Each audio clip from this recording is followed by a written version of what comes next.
Hi, and welcome to this week's episode.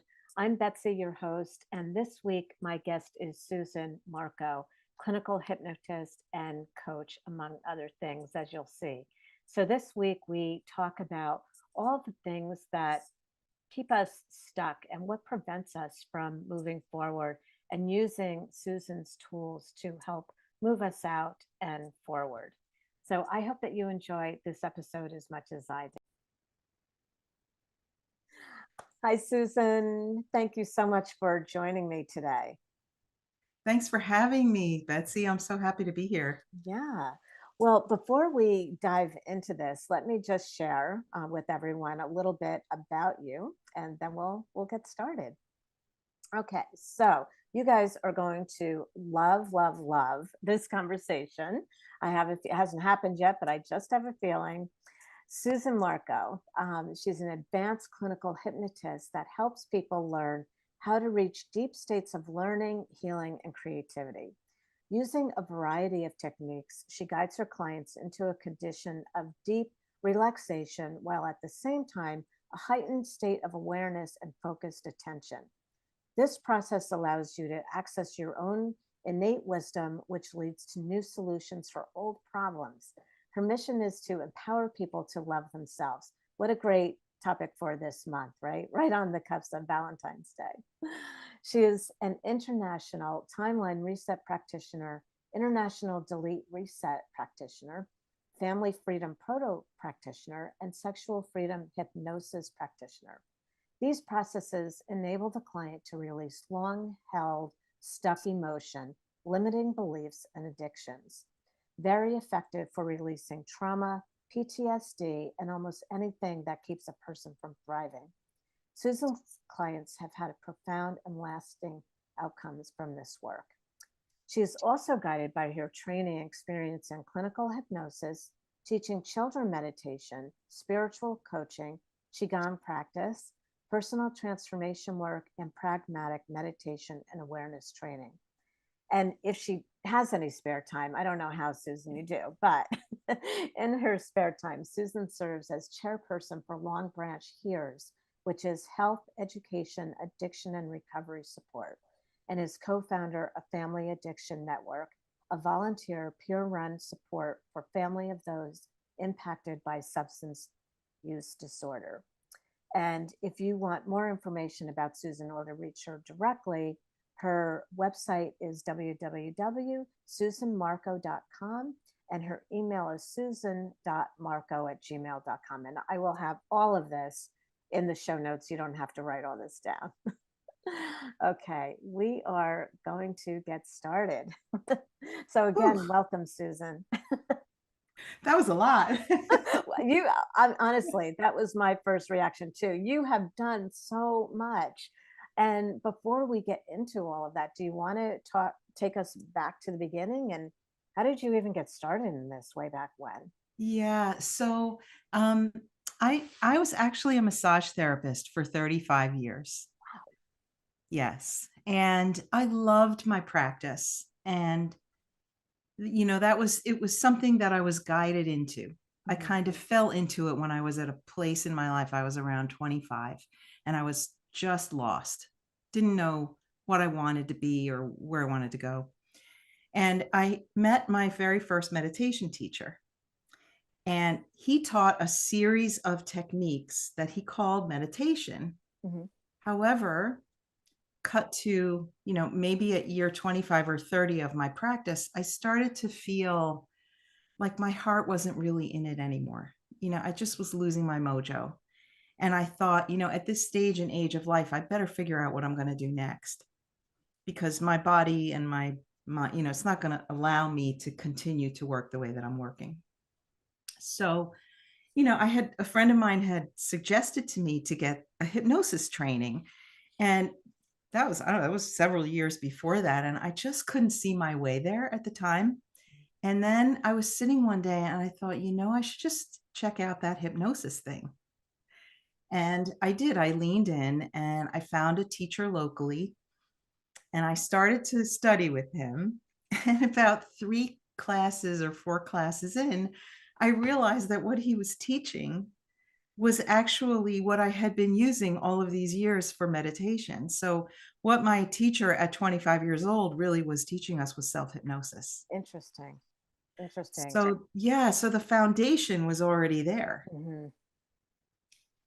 So I leaned in with this teacher, and it was a great basic training, but his specialty was in regression therapy, back to the cause of an issue. So not like past life regression, but Mhm. just going back in a hypnotic trance state to go back and figure out what the original event was that created whatever the issue the person came in to see me about. And then we would negotiate with the part of the self that either created or controls the issue. Okay. Great work. And I have a lot of colleagues who do that kind of work quite well. But for me, it was not working. Why not? My clients were just not getting the change that I wanted for them or that they really wanted. Okay. And, whether that was that I needed more training or whether that was that that's not really resonant for me and my energy, Mhm. Mhm. I wasn't sure. Mhm. And so I thought, well, I better lean in and, see if there's anything else that speaks to me. Mhm. And so around the same time, I was healing something of my own physical, and I thought there might be an emotional component to it. So I reached out to a woman who I knew who had created a lot of work. She did a lot of big conferences, right? And I said to her, "This is my issue. Who do I need to work with?"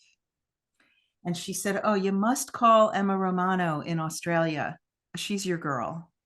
So I reached out to Emma, and this was back in 2019, and she was already working with people online, Mhm. long before the Mhm. pandemic. And Mhm. so Mhm. I jumped on with her and I did a session, and it was at the beginning of when she created this timeline reset, which for anyone out there that knows what all of these words are, this is not timeline therapy. It is very different. It's timeline reset. It's her own modality that she created through her healing process, which I won't get into specifics about that. But anyway, I jumped on and I had a session with Emma, and holy mackerel, my I'm going to say it this way, my sense of myself completely changed. I stepped into a much more empowered and grounded sense of myself and who I am. Interesting. And it blew my mind, like in a short amount of time, changed so much for me. And so I thought, well, I'm going to see about, let me try this. And it's so simple that I thought, well, I'm going to just, play around with it with a client or two. And I did, and it was great. And then I thought, this is really out of integrity. It's her work. I should probably just take a training with her. And I did. I jumped in, I did a video course, and then I jumped on live with her, ongoing progression. And after I learned how to do that and started implementing it with my clients, and I mean, talk about quick change, Wow. amazing. And Wow. so I leaned in and I'm now certified. All of those things, with the exception of one, are her programs and her modalities. The sexual freedom hypnosis training was something I did last year with a woman out of the UK named Kaz Riley. And it's an amazing protocol. It's a whole program really for helping people to work through any kind of sexual dysfunction.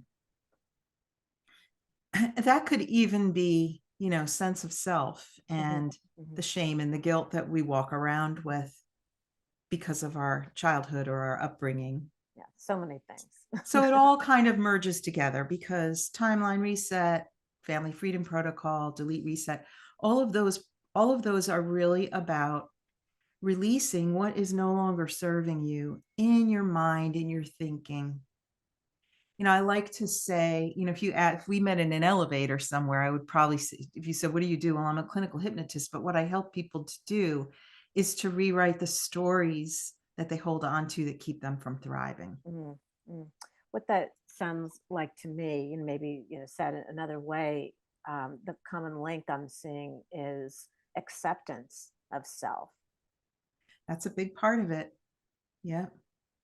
I actually did a program. It was, I think it was 8 weeks online. It was the self-acceptance program. Mm, mm, Yeah. yeah. Yeah. I'm curious, going back a little bit Mhm. earlier in our conversation, when things weren't necessarily working, do you think that also could it be part of the client maybe not necessarily being ready to move on? There's some kind of block, something like, could that be, something a cause for? It's pretty complicated, I think. Like, that certainly could be one of the reasons or one of the causes of that. Um, it's also really about when you're thinking about somebody guiding you through to regress Mhm, back, that's a scary proposition. mhm, So, number one, there needs to be very strong rapport. You need to really feel safe with the person who is guiding you. Um, but number two, and I'm going to go out on a limb here and say, for a lot of issues, it is not necessary to go back and figure out when it started or how we created it. What's really necessary is a drive and a willingness on the part of the client to say, I am done with this problem. I'll often ask, on a scale of 1 to 10, how big is this problem for you? And how much desire do you have around changing it? If they're not up around a 7 or an 8 or greater, mhm, they're mhm, not gonna mhm. they're Right, not ready. right, right. That why, that motivation, that inspiration to, yeah, Yeah, it really has to be, mhm, uh, the driving why. strong enough, and intense enough Right. for the Yeah, person to wanna change. yeah, yeah.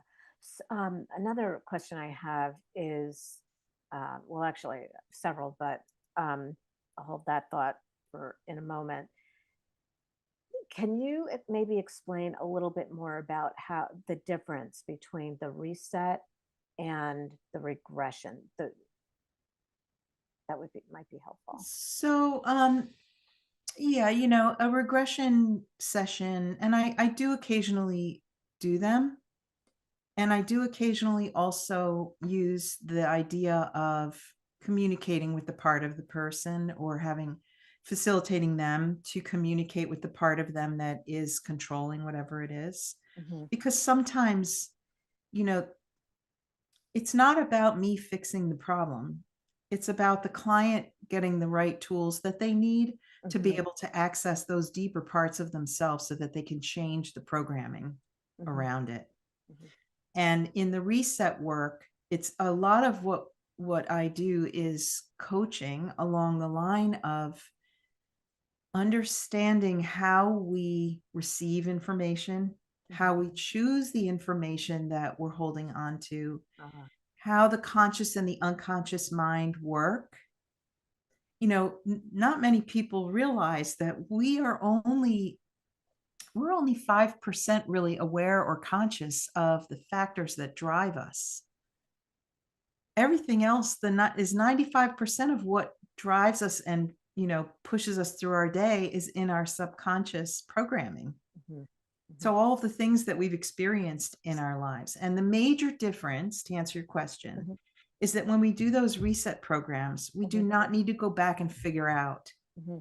what the original Hmm. issue or what the sensitizing event or where it started or where it came from. And particularly when we're dealing with trauma, Hmm. I'm not going to say that we don't need to do that because some people maybe they do. Hmm. There are a lot of therapies out there like EMDR that are very effective at helping people to release and let go of their trauma. But the subconscious mind already knows what happened. Hmm. You've already lived that event, you've already done it. And again, if your desire to change it is great enough, then it's just a matter of making an irrevocable decision that you're done and then having the facilitation to go into that subconscious part of the self and convince the subconscious that this is not working for me anymore. I don't need it. And this is where I'm going to be without it. Yeah. And I I'll, think there's yeah, okay. Go ahead. I could something keep to be going. said for not continuing to dwell right Yes. in that trauma. I think there's definitely something to be said. I think that there's um, in therapy purpose in understanding something from the Mhm. past, and then it sounds like with the reset, it's part of it may be interpretation of how we take information in and how we that story that we're telling ourselves about that particular experience. Yeah. So I'm going to give you a personal example. So when I was learning, I, it's a long story, but Emma's in Australia, right? And so I missed the live training because I screwed up on the time change. So, I asked her, I said, would you consider giving me a certificate? Because I had already done her video training and then I watched the replay of the live training. And which I so respect her for this, she said to me, jump on Zoom with somebody and record yourself doing a session so I can see you in action because I need to know that you're, proficient. And I said, great. So I jumped on with a friend and I guided her through and then she guided me through. And we were working on beliefs. And the big belief for me at the time was nobody really wants to hear what I have to say. So from a very young age, there was an event, which I didn't know at the time what the event was. It came to me after in a meditation. I recalled what, at least what in my mind I think happened, but unimportant. So I jump on with this woman and we do the session. And at the end of the session, she said to me, what is one massive action that you can take right now to prove to your unconscious mind that all of these things that we just created and that you just created in this session are real, that this is the new stuff? And I'm like, oh gosh, I don't know. And I'm looking around the room, just like I'm sitting with you on Zoom. And all of a sudden I see my cell phone. And I went, oh, I have to do a Facebook Live right now. Because previous to that, I would get all wired up, to jump on Facebook, like to be vulnerable. And, people don't really care. They don't want to hear what I have to say. I'm not really worthy of that. And so I thought, oh, I got to do a Facebook Live video. So I jump on, and this is hysterical. I jump on Facebook and I'm like, oh, guys, you won't believe it. I didn't have a script. I didn't do my hair. I like nothing. I'm like, you wouldn't believe it. I just did the session with this woman on this work that I'm learning how to do. And I blew off this dumb belief that you didn't want to hear what I have to say. Can you imagine that? Well, guess what? You're going to see me on Facebook all the time now. So thanks for watching and I'll see you later. And I put the phone down. And I mean, honestly, Betsy, I'm sweating, that like nervous, I but, sure do.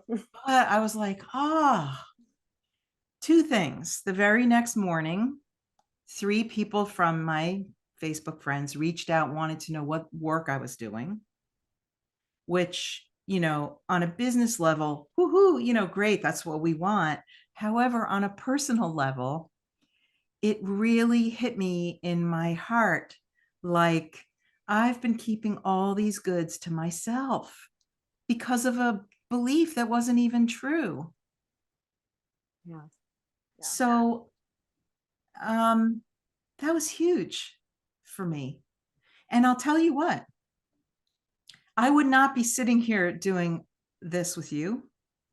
I would not be able, previous to that, to present. So tonight I'm presenting to a group of colleagues, to hypnotists on this protocol and, sharing with them how it works and why it works. Right. I would never have been able to do that because why would these people who have been doing hypnosis for 30 years want to listen to me? What do I know? What do I have to share? Hmm. And how many of us walk around with those feelings and those beliefs that, yeah, I'm not good Absolutely. enough. I'm not trained Absolutely. enough. I'm not worthy enough. Yeah. Why would anybody find me attractive? Why would anybody want me? Yeah. I think from time to time, situation to situation, everyone has those thoughts from one time or another. Mhm. And what strikes me about how you handled it was, being bold, getting over the fear, trusting, and just the practice. I mean, I don't know if it cured you in one time, but Well, I wanna say a little bit more about that yeah. because the there are 2 things that we need to sustain change. One is repetition. Mm, So, in that session, I rewrote the story, mhm, and my new learnings around that were things like, of course, people wanna hear what I have to say. I have a lot of cool stuff to share. And I'm fun and I'm animated and I am awesome and I love what I'm doing and I love myself. And, like I wrote all these things that came out of me. And I read that list to myself. And actually, I recorded it and I listened to my recording every day so that I could get that deeper, mhm. um, what's the word? Like, it concretizes it. Yeah, I was going to say installation. Right. Yeah, Yeah, yes, exactly. yeah. Yeah. And then taking action, Mhm, anytime, like, because I took that action that day to do that Facebook Live and I had such a mhm, good result, mhm. I was like, whenever that feeling, it still comes up, that we all fall into that imposter syndrome or, that like fear of judgment or any of Yeah, that stuff. sure. It still comes up, but when it comes up now, I hear it. Uh-huh. And I address it and I say, no, no, that's the old belief. The new belief is I can absolutely do this.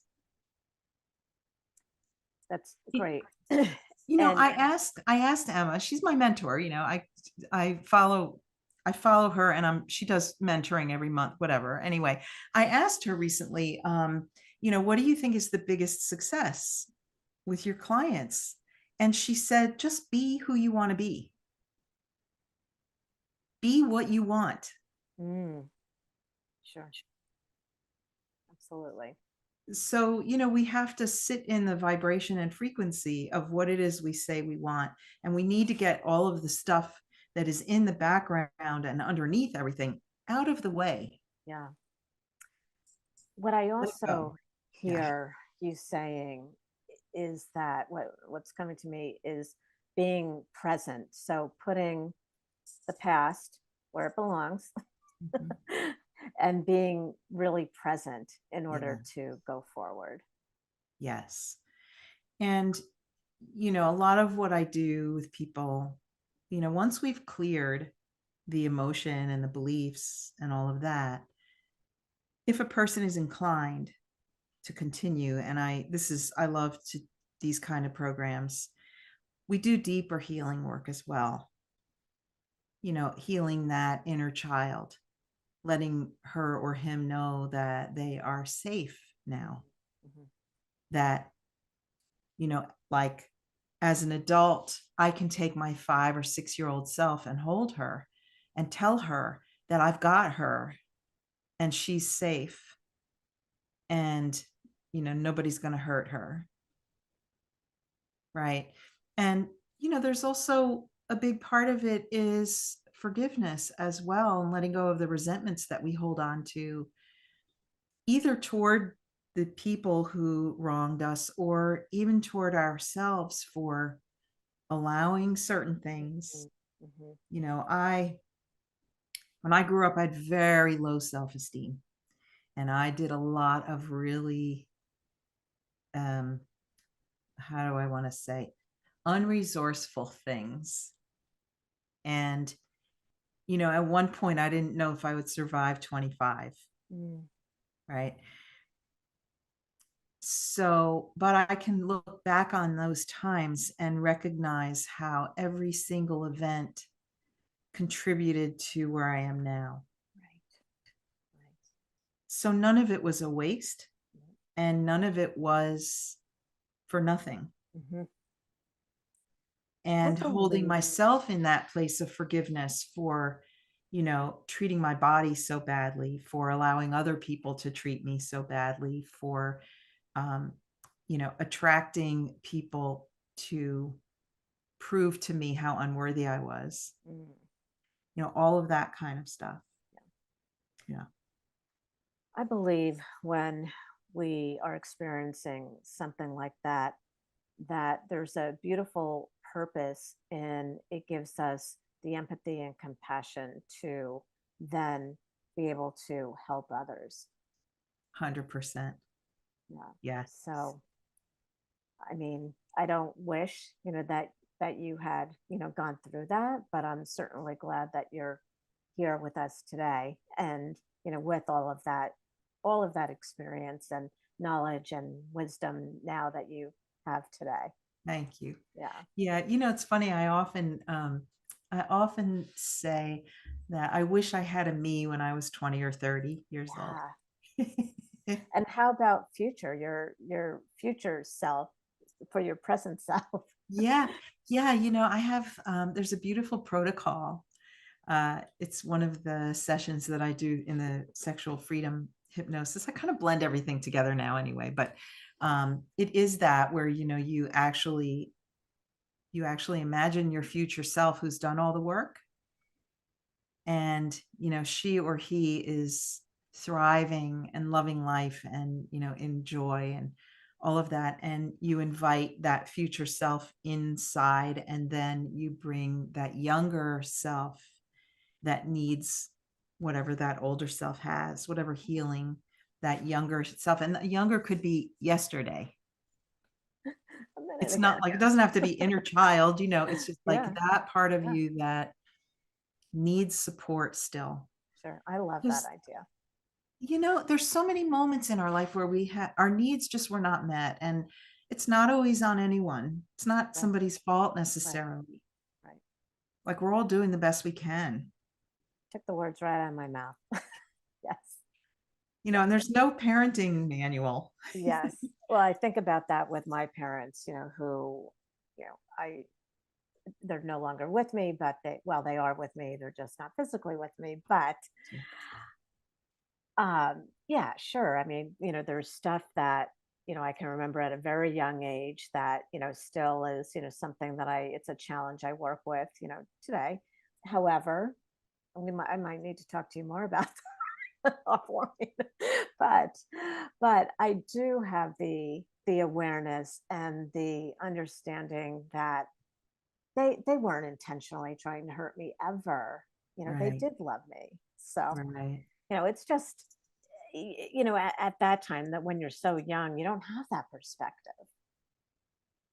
So, I think there's a certain maturity, like, as we grow older and we experience life from the perspective, like, I'm 65, I'll be 66 this year, right? And um I see things so much differently now than when I was 50, 40, or sure. 30. Yeah, So, but I wish if I could impart some of that to people younger than myself, then maybe they can have more time where they feel like I feel now. sure. Yeah. Right. Yeah, and one of the things that I'll say that I am very grateful to, particularly my father, for is a thirst for learning.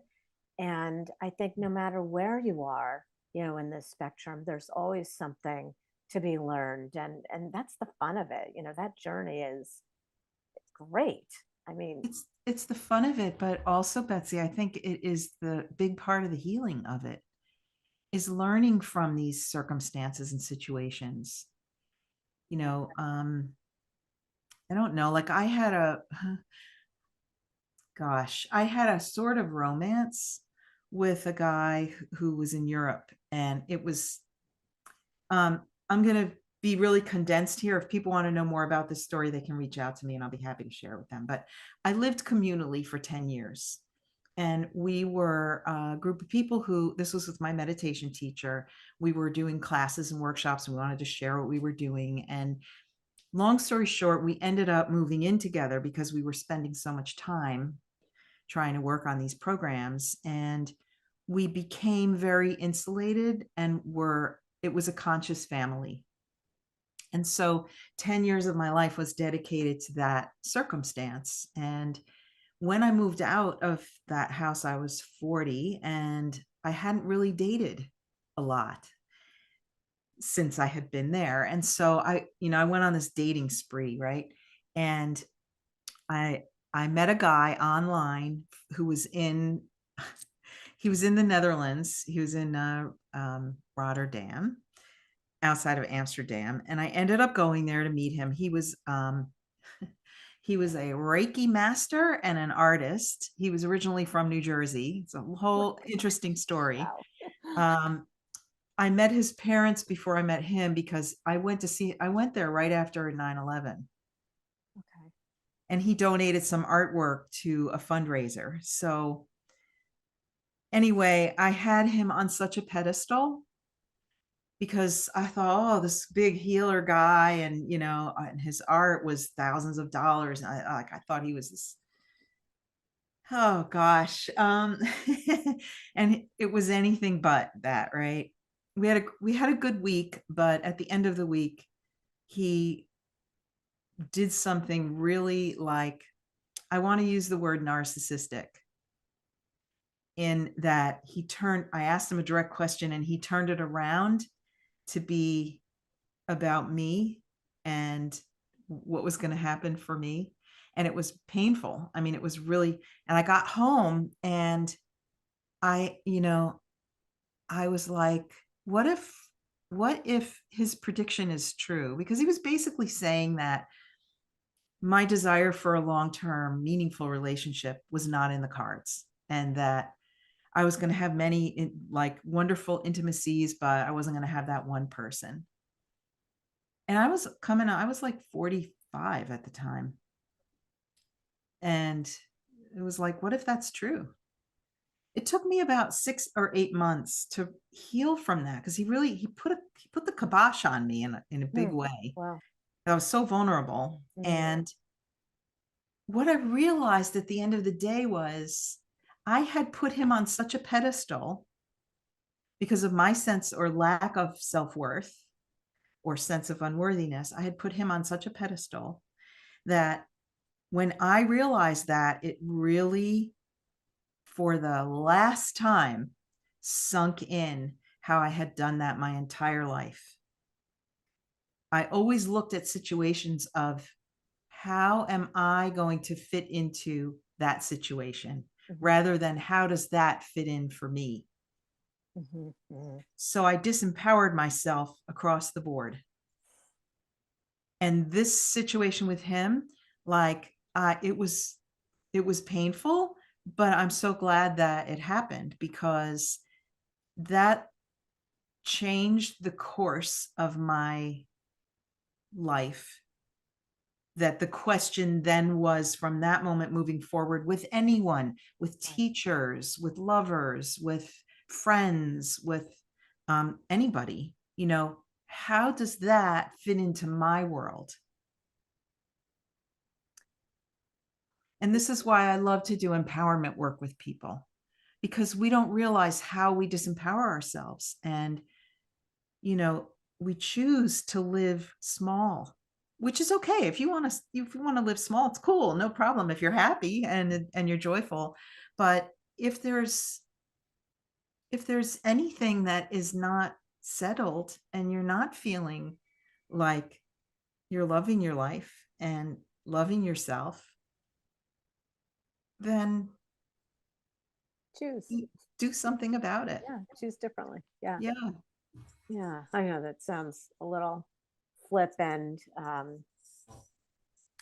easier said than done. But But it is easier to fix than we think. I truly believe from the bottom of my heart that we do not have to be victims, that that's the liberation is that we can choose to be self-empowered. Yes. It's up to us. Yeah. So people ask me sometimes, what kind of things do you like to work with? Like, what kind of issues or what kind of people do you like to work with? I don't really have a niche, but I really it's really about, being unstuck. So, can I use a curse word? Sure. I like to help people unfuck themselves. That's you know, and whether that's a fear or a phobia or, a habit or an addiction or just, a life, I see a lot of women who will come in and they're at a pivotal point in their life where they're about to make a change, like the kids are leaving or there's, uh, the relationship is ending or they're gonna be transitioning into some kind of new, work position, and they just need some help to move through that in the best and easiest way. Mhm. That's what I love to do. That's great. And that's so yeah, I can imagine, that that would be interesting work to do because it just to see like another chapter unfold is I'm on my third chapter at least. Yeah. and it's just something else that you had said, you when you were transitioning from one modality to another, and resonated with that when I went from one career to another. And it was not only the, I'm going to say, unfulfillment of one career, but it was also I felt compelled, to move into another. And I just think that I would just encourage people to, if you have that desire, explore it because it can be really just so rewarding. And why not, not look back and say, darn, wish I had tried that. Yeah. Life is really short. Yeah. And being at this stage, like there's a lot less time ahead of me than behind me now. And so I want to live. I want to enjoy. I want to thrive. I want to have a good time obviously not every day isn't going to be a good time, but I want to be in that state of being where I'm choosing to be relaxed. I'm choosing to have more fun, Hmm. and I think that's just a beautiful thing if It we can is. It if we is. can receive that. Yeah. And I Yeah. think I'm the same age. I'm going to be 64 this year, and I think after having maybe not such a healthy work life balance, in my earlier years, that why not take this time now to enjoy life. Yeah. Yeah. I mean, The other part of that, and I hope you don't mind, I'm gonna plug a little bit, but yeah. one of the other things that I do that I love to it's gonna sound weird that I love to work with, but grief and loss is hard. And I in my little bio there, I work with addiction because my stepson had an addiction. He was 13 years in relationship with heroin, and that was shortly after I came into this family. And so it was really a lot. It was really something, to be the stepmom. And um but thank God his story is it's a good one today. He's Great. sober and he's got two kids, and we're very, very lucky. That's wonderful. But many of my friends and people I've met along the way were not so lucky. Hmm. Hmm. Yeah. And one of my collaborators, I love to collaborate. One of the people I collaborate with is a woman, Abby K. Boxman, who lost her son 14 years ago to, I think it was 14 years, to an overdose. And she went back to school and got her counseling degree as her coping mechanism and also wanting to help people going through the same thing. And so she and I are collaborating on a workshop in it's just about a month from now in in the Highlands, excuse me. Oh, great. So, if any of your listeners are grieving and they feel like they need support, um, you can reach out to me and, I'll give you all the information Yeah. about it, Yeah. or you can find me on Facebook. which is where I That's post great. most of my stuff, Facebook, Instagram, LinkedIn, blah, blah, blah. That's great. Yeah. That's great. Um, oh my gosh, like so much.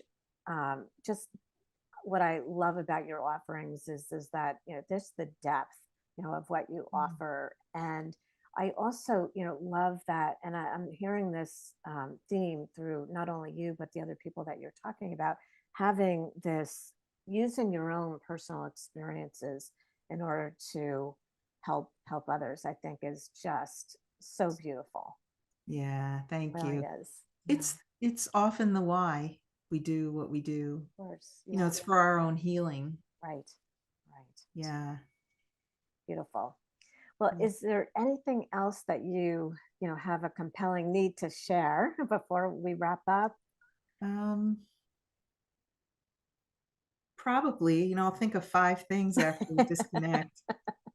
All right. But Well, in this moment, I think we're covered good. a lot, Yeah. honestly. Yeah. Yeah. So thank you, Susan, so much, for being with me today and having this, really candid and personal conversation. It really, I just loved like hearing all, more about, who you are and what you do.